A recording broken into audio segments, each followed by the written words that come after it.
কেউ কথা রাখেনি। ৩৩ বছর কাটলো, কেউ কথা রাখেনি। একটি বোষ্টমী আর বোচকা বেঁধে শুধু বলেছিল, বড় হচ্ছ বাছা, তোমাকে একদিন একখানা ভালো গান শোনাবো। তারপর আর তার কোনো দেখা নেই। বোষ্টমীটি এখনো বুড়ো হয়ে বেঁচে আছে কিনা জানি না। সংসারে সবাই নাকি সবার কথা রাখে, কিন্তু আমার বেলাতেই কেন এমন হলো? ৩টে দিনও কি কেউ আমার জন্য অপেক্ষা করতে পারতো না? মামাবাড়ির মাঝি নাদের আলী বলেছিল, নদীর জল যখন আরো কমবে তখন সে আমাকে নিয়ে যাবে পর্দার চরে চখাচখির ডিম দেখাতে। আমি জল কমার জন্য চাতকের মতো চেয়ে রইলাম, কিন্তু নাদের আলী আর এলো না।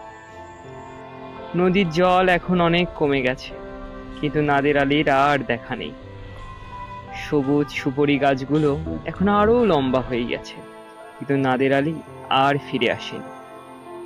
চৌধুরীদের বাড়ির সুজাতা বলেছিল তার জন্মদিনে নাকি আমাকে ডাকবে, আর কত বড় বড় পুতুল আছে সেগুলো আমাকে দেখাবে।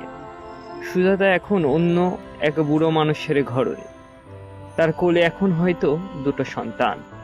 সে কি আর মনে রেখেছে সেই ছোট্ট ছেলেটির কথা? সবাই কথা রাখে, শুধু আমার বেলায় কেউ কথা রাখেনি। আজ 33 বছর কাটলো, আমি এখনো অপেক্ষায় আছি।